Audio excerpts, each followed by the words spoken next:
भक्तजनों, आप सभी को जय श्री कृष्णा।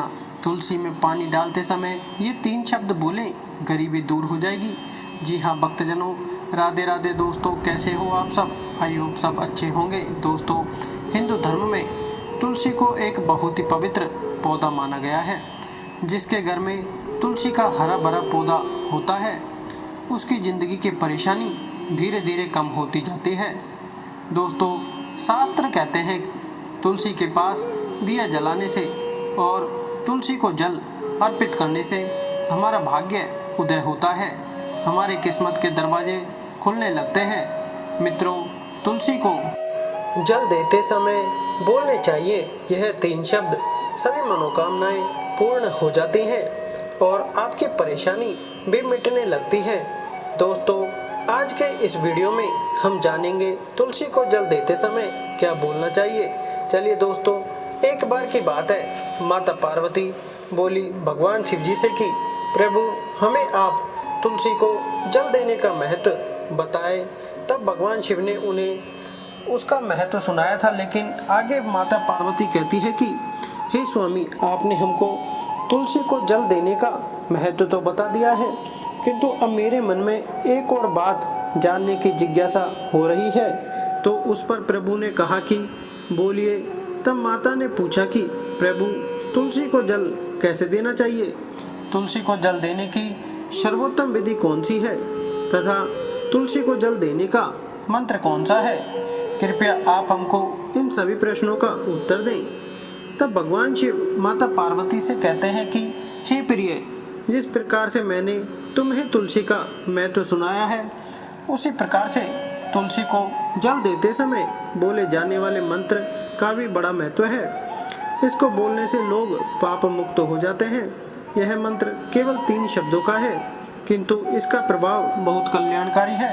यह मंत्र जो भी मनुष्य नित्य तुलसी को जल देते समय अपने मुख से केवल यह 3 शब्द बोल देता है, तो साक्षात लक्ष्मी उसके घर में प्रवेश करती है, उसको सारी परेशानी दूर कर देती है और उसकी दरिद्रता समाप्त हो जाती है, उसे धन धान्य की प्राप्ति होती है। वह मंत्र बताने से पूर्व मैं आपको तुलसी के इस मंत्र का महत्व सुनाता हूँ। इस महत्व को सुन लेने मात्र से ही मनुष्य के समस्त पाप नष्ट हो जाते हैं, उस इंसान को मोक्ष की प्राप्ति होती है, उसे 1000 वर्षों तक तुलसी को जल देने का पुण्य प्राप्त हो जाता है। इसलिए देवी, आप इस कथा को ध्यान से पूरा जरूर सुने। माता पार्वती कहती है, हे प्रभु, मैं इस कथा को पूरा अवश्य सुनूंगी और ध्यान लगाकर सुनूंगी। आप मुझे तुलसी के मंत्र का महत्व सुनाइए। फिर शिव जी कहते हैं कि हे देवी पार्वती, दक्षिण में एक अत्यंत शोभायमान नगरी थी। उस नगरी में दीना नाम का एक खोटी बुद्धि का ब्राह्मण रहता था। पापियों का तो वह शिरोमणि था। वो पाप करने में बिल्कुल भी संकोच नहीं करता था। उसका जन्म एक ऐसे ब्राह्मण परिवार में हुआ था जो पाप कर्म करने वाले शास्त्र ज्ञान से शून्य थे। उनको पता ही नहीं था कि पाप करने से कितनी बुरी सजा मिलती है।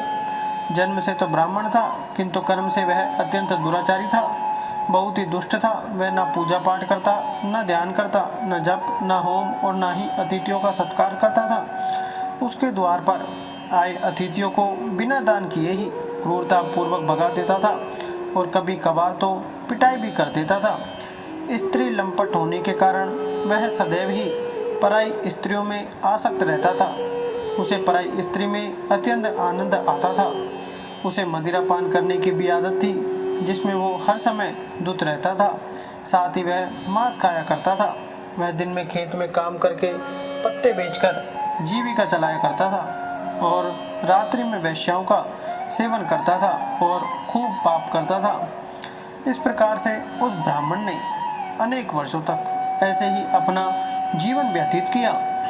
फिर एक दिन वह दुर्बुद्धि दीना बेचने के लिए, पत्ते इकट्ठा करने के लिए एक ऋषि की वाटिका में घूमने लगा और पत्ते तोड़ने लगा। तभी एक काल रूपधारी काली सर्प ने उस ब्राह्मण को काट लिया और सर्प के काटने से उसी समय पर उसकी मृत्यु हो गई। उसके बाद 3 यम के दूत उसे लेने के लिए उस स्थान पर प्रकट हुए और उसे उठाकर यमलोक ले जाने लगे। मार्ग में वह यमदूतों के सामने बहुत विलाप करने लगा। हे दूतों, मुझे कहाँ ले जा रहे हो? आप लोग कौन हो? मुझे छोड़ दो, मेरे प्राण बख्श दो। किंतु यमदूत उसे यह कहते हुए ले जाने लगे, अरे दुष्ट ब्राह्मण, तेरे पाप कर्मों के कारण तुझे सांप ने काट लिया है। दीना बोला, मैंने तो कोई पाप नहीं किया है। तब यमराज बोले, अब तुझे हम घोर नरक में डाल देंगे। फिर यम के दूत उस ब्राह्मण को लेकर यमलोक पहुंचते हैं और यमराज के सामने खड़े हो जाते हैं। चित्रगुप्त उस ब्राह्मण का लेखा जोखा निकालते हैं और यमराज से कहते हैं, हे धर्मराज, इस ब्राह्मण ने बचपन से लेकर मृत्यु तक पाप ही पाप किया है। पाप के अलावा इसने कुछ भी नहीं किया है। इसने कभी भूलवश भी कोई पुण्य का काम नहीं किया है। फिर धर्मराज अपने दूतों से कहते हैं, हे दूतों, इस घोर पाप करने वाले ब्राह्मण को उठा कर ले जाओ और इसे नरक में डाल दो।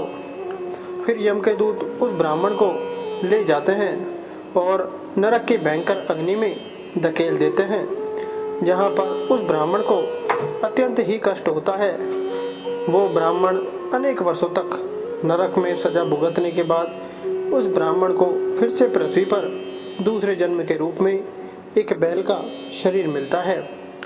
बैल का जन्म पाकर वह बोझ उठाने का काम करने लगा और उसका मालिक उससे दिन रात काम करवाने लगा। फिर जब उस बैल की शक्ति कम हुई, वो काम करने में असमर्थ होने लगा और वो कोई भी काम ठीक से नहीं कर पाता था। उसने बोझ नहीं चल पाता था, तो उसके मालिक ने उसे एक लंगड़े आदमी को बेच दिया।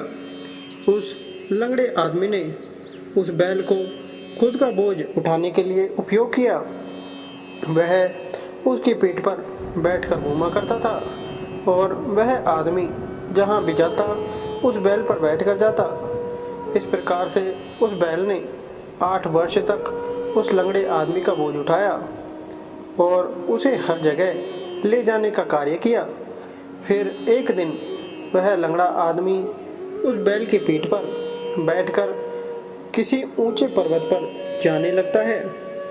उस पर्वत पर बहुत देर तक चढ़ने के कारण वह बैल बहुत थक गया।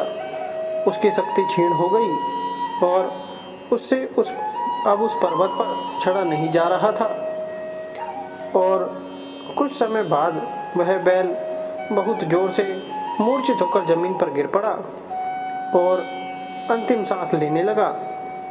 तभी वहां पर खड़े लोगों को उस बैल पर बड़ी दया आ गई और वे उसके मुख में पानी डालने लगे।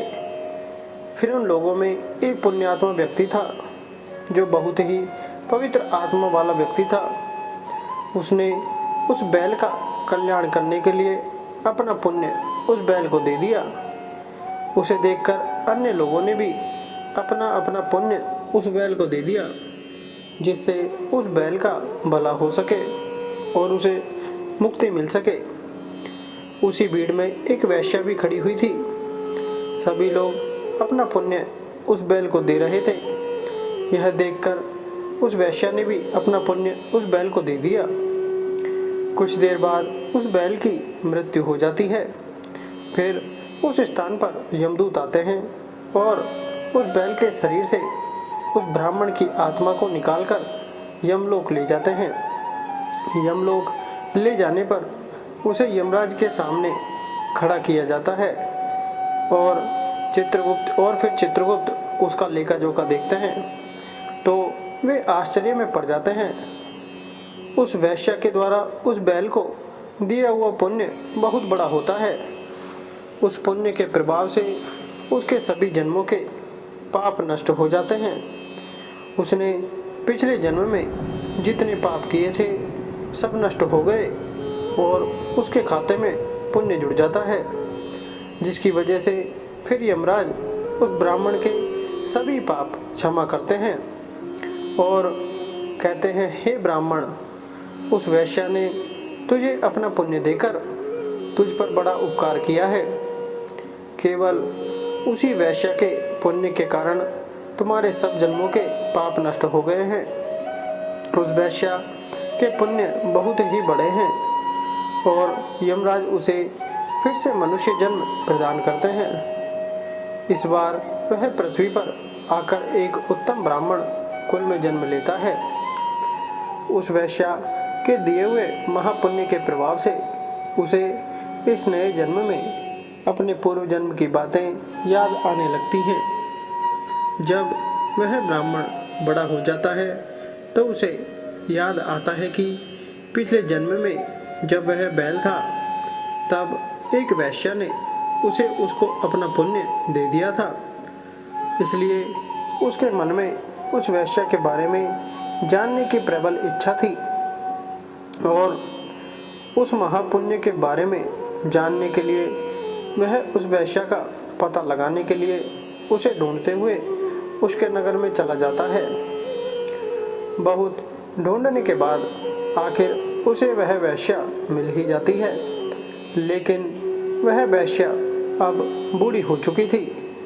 फिर जब उसे वह वैश्या मिल जाती है तो वह उसके सामने जाकर उसे बार बार प्रणाम करता है और उस वैश्या का दिल से धन्यवाद करने लगता है। वह वैश्या चक्कर में पड़ जाती है और सोचती है कि यह कौन है और वह वैश्या कहने लगती है, हे ब्राह्मण श्रेष्ठ, आप कौन हैं और किस कारणवश आप मुझ वैश्या को धन्यवाद दे रहे हैं। मैंने आपका कौन सा कार्य किया है और मैं तो आपको जानती तक नहीं हूँ जो आप मुझे नमस्कार कर रहे हैं। तब वह ब्राह्मण कहता है, हे माता, मैं वही बैल हूँ जिसे तुमने अपना पुण्य दे डाला था। जब मैं ऊंचे पर्वत पर चढ़ते समय बेहोश हो गया था तब मुझे पिछले जन्म में आपने अपना पुण्य दिया था। अपने पाप कर्मों के कारण मुझे पिछले जन्म में बैल होना पड़ा था। उस पर्वत पर जब मैं मर रहा था तो तुमने मुझे अपना पुण्य दिया था। तुम्हारे पुण्य के प्रभाव से ही आज मुझे फिर से मनुष्य जन्म मिला है और मैं आपसे धन्यवाद कहने आया हूँ। तुम्हारे द्वारा दिए गए उसी पुण्य के कारण मुझे अपने पूर्व जन्म की सारी बातें याद हैं, किंतु हे माता, मैं आज यहाँ पर यह जानने के लिए आया हूँ कि तुमने मुझे उस समय पर अपना कौन सा पुण्य दिया था जिस कारण से मेरे सभी जन्मों के पाप नष्ट हो चुके हैं और आपका पुण्य सब पुण्यों में सबसे श्रेष्ठ पुण्य था। मैं उस पुण्य के बारे में जानना चाहता हूँ।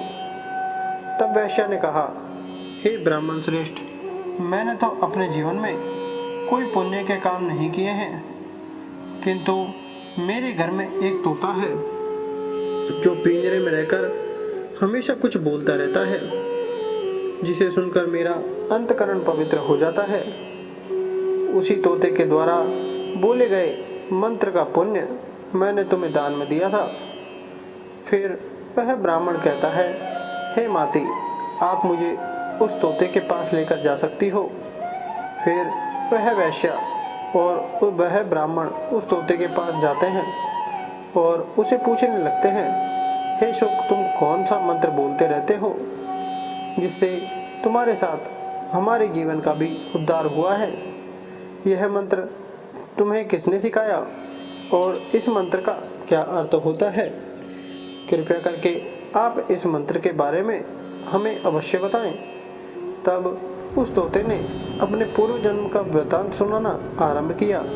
वह तोता कहने लगा, हे ब्राह्मण श्रेष्ठ, पिछले जन्म में मैं एक ब्राह्मण था। मैं अपने ज्ञान के अहंकार में अंधा हो चुका था। मुझे अपने ज्ञान का बहुत घमंड था। मैंने कभी गुरुजनों का आदर नहीं किया, सदैव ही उनका अपमान और तिरस्कार किया। मुझे अपने ज्ञान पर इतना अधिक घमंड हो गया था कि जिस कारण से मेरा क्रोध बहुत अधिक बढ़ गया और मैं सभी से द्वेष करने लगा। हर मनुष्य में मुझे बुराई ही नजर आती थी। अन्य मनुष्यों को तुच्छ समझने लगा और खुद को बहुत बड़ा ज्ञानी समझने लगा। विद्वानों का बड़ी सभा में अपमान करने लगा। फिर कालांतर में मेरी मृत्यु हो गई और मुझे यमलोक ले जाया गया। पूज्यजनों और गुरुजनों का अपमान करने के कारण मुझे तोते के कुल में डाल दिया गया और मेरा जन्म एक तोते के रूप में हो गया। मेरे पाप कर्मों के कारण छोटी अवस्था में ही अपने माता पिता से वियोग हो गया। फिर मैं पेड़ की डाल पर बैठा रो रहा था तो उसी स्थान से कुछ मुनि जा रहे थे। उन्होंने मेरी दयनीय पुकार सुनी और मुझे लेकर अपने आश्रम में चले गए। वहाँ उस आश्रम पर उन्होंने मुझे एक सुंदर पिंजरे में रखा और मेरा अच्छी तरह से ख्याल रखा। वे मुझे नित्य भोजन दिया करते थे और पढ़ाते थे और अच्छा अच्छा ज्ञान दिया करते थे। उस स्थान पर ऋषि मुनि, उनकी स्त्रियां और बालक सभी नित्य तुलसी के पौधे को जल देते थे और उसके सामने एक मंत्र का जाप करते थे। उन्हीं के मुख से बार बार उस मंत्र को सुनकर मैंने उसे रट लिया और तभी से मैं उस मंत्र को जाप करने लगा। वही मंत्र मैं दिन रात बोलता हूँ। उस मंत्र के प्रभाव से मेरी कभी मृत्यु नहीं हुई और मेरी आयु 100 वर्ष की हो गई है और मैं इतने वर्षों तक जीवित रहा। उस मंत्र में इतनी शक्ति है कि वह मंत्र बोलते ही मेरी आत्मा को एक अलग सी ऊर्जा मिलती है और मैं उस मंत्र को बोलकर अपने को बहुत ही शांत और निर्मल महसूस करता हूँ। इसी बीच एक रात को एक चोर उस स्थान पर आ गया और उसने मुझे वहाँ से चुरा लिया और उन चोरों ने मुझे बेच दिया। फिर इस वेश्या ने मुझे उस चोर से खरीद लिया। इस वेश्या के घर पर आने के बाद भी मैं उस मंत्र को बोलता रहता था। मैंने उस मंत्र को कभी भी बोलना नहीं छोड़ा, जिसे सुनकर इस वेश्या का मन भी पवित्र हो गया और इस वजह से ये वेश्या का काम छोड़कर भगवान विष्णु की भक्ति करने लगी। उसी मंत्र के प्रभाव से मेरे पूर्व जन्मों के सभी पाप नष्ट हो गए और उसी मंत्र के प्रभाव से इस वेश्या का भी आतंक पवित्र हो गया। ब्राह्मण देवता उसी मंत्र के पुण्य से आप भी मुक्त हो गए हैं। इस प्रकार से तोते ने उस ब्राह्मण को और उस वेश्या को सारा वृतांत सुना दिया, जिसे सुनकर वह ब्राह्मण और वेश्या दोनों ही अत्यंत प्रसन्न हुए और उनके मन में उस मंत्र को जानने की प्रबल इच्छा हुई। फिर तोते ने उनको वह मंत्र बताया और फिर वे दोनों ही नित्य तुलसी को जल देकर उस मंत्र का जाप करने लगे। फिर वह तोता, वैश्या और वह ब्राह्मण तीनों उस मंत्र के प्रभाव से दिव्य विमानों में बैठकर विष्णु लोक को चले गए। शिव जी कहते हैं, हे देवी पार्वती, देखा आपने, केवल एक तुलसी के इस मंत्र के प्रभाव से उस तोते के, उस वैश्या के और उस ब्राह्मण के सभी पाप नष्ट हो गए हैं और उन तीनों को विष्णु लोक प्राप्त हुआ। इसलिए प्रत्येक मनुष्य को रोज तुलसी को जल देते समय इस एक मंत्र का उच्चारण अवश्य करना चाहिए। हे देवी, वह मंत्र इस प्रकार है, इसे तुम ध्यान से सुनो। ओम वृंदावन स्वाहा, ओम वृंदावन स्वाहा, ओम वृंदावन स्वाहा। शिव जी कहते हैं कि जो भी स्त्री नित्य तुलसी के समक्ष इस मंत्र का उच्चारण करेगी वह सौभाग्यशाली बनेगी, कभी उसका अखंड उससे दूर नहीं होगा। वह हमेशा खुश समृद्धि से परिपूर्ण रहेगी और जो भी पुरुष तुलसी के सामने इस मंत्र का उच्चारण करेगा उसे अक्षय धन की प्राप्ति होगी, दिन दुनी रात चौगुनी तरक्की करेगा। जिस घर के सामने नित्य तुलसी की पूजा की जाएगी उस घर में साक्षात माँ लक्ष्मी का वास होगा। तुलसी का यह मंत्र जहाँ राज कल्पतरु है, यह समस्त फलों को प्रदान करने वाला है। अतः जो भी तुलसी के सामने इस मंत्र का उच्चारण करेगा उसे संपूर्ण सिद्धियां प्राप्त होंगी, उसे वैभव प्राप्त होगा। स्त्रियों को सदैव ही स्नान करके अपने बाल बांधकर मांग में सिंदूर भरकर नित्य तुलसी को जल देना चाहिए और इस मंत्र का उच्चारण करना चाहिए। रोज तुलसी के पौधे की परिक्रमा करनी चाहिए और जिसके घर में तुलसी के पौधा इस प्रकार नहीं लगा हुआ है कि उसकी परिक्रमा की जा सके तो कोई बात नहीं, लेकिन जिसके घर है वह अवश्य परिक्रमा करे। इससे सभी दोष नष्ट हो जाते हैं और नित्य शाम के समय तुलसी के पास दीपक जलाना चाहिए और तुलसी के पास बैठकर भगवान श्री विष्णु की आराधना करनी चाहिए। तुलसी के पास दीपक जलाने से मनुष्य को धन धान्य की प्राप्ति होती है।